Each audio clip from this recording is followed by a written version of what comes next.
નોકરી મેળવવા માટે કરેલ અરજી અને તેના ડ્રાફ્ટ રૂપે મોકલેલ ₹12 લાખ યુનિવર્સિટીના સત્તાધીશોએ બેંક એકાઉન્ટમાં જમા નહીં કરાવતા ચકચાર મચી જવા પામી છે।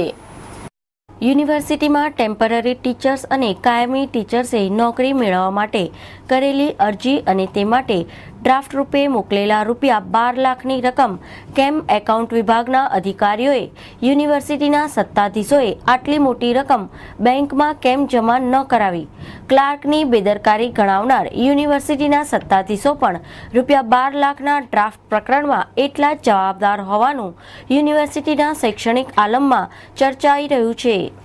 MS યુનિવર્સિટીમાં જે રીતે તંત્ર ખોરવાઈ રહ્યું છે એ ઘણી દુઃખદ બાબત છે અને જ્યારે સ્વર્ગીય સયાજીરાવની 150મી જયંતિ ઉજવાતી હોય એવા સમયે યુનિવર્સિટીના જે કૌભાંડો બહાર આવી રહ્યા છે એ ઘણી દુઃખદ બાબત છે।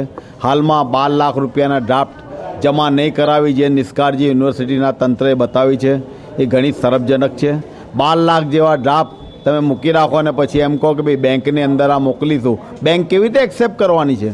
હાલમાં લો ફેકલ્ટીમાં પણ આ પ્રમાણે 1 લાખના ડ્રાફ્ટ કે જેની તપાસ કર્યા પછી એનો શું રિપોર્ટ આવે આજ દિન સુધી જાણ કરવામાં નથી આવી। એટલે યુનિવર્સિટીમાં આ પ્રકારના જે કૌભાંડો ચાલી રહ્યા છે, ખરોખર એકાઉન્ટ ડિપાર્ટમેન્ટ છે એની એકાઉન્ટેબિલિટી હોવી જોઈએ અને એક કમિટી બનાવી અને તેમાં પૂરેપૂરી તપાસ થવી જોઈએ। આ પહેલાં મેં માગણી કરેલી છે। અત્યારે પણ મીડિયાના એના દ્વારા હું જણાવું છું વાઇસ ચાન્સેલરશ્રીને કે અત્યારે જે રીતે યુનિવર્સિટીમાં એકાઉન્ટની અંદર જે રીતના ચાલી રહ્યું છે એની પૂરેપૂરી તપાસ થવી જોઈએ અને જે બી જવાબદાર અધિકારીઓ છે તેને છાવરવાના બદલે તેની સામે કાર્યવાહી થવી જોઈએ એવી મારી વિનંતી છે।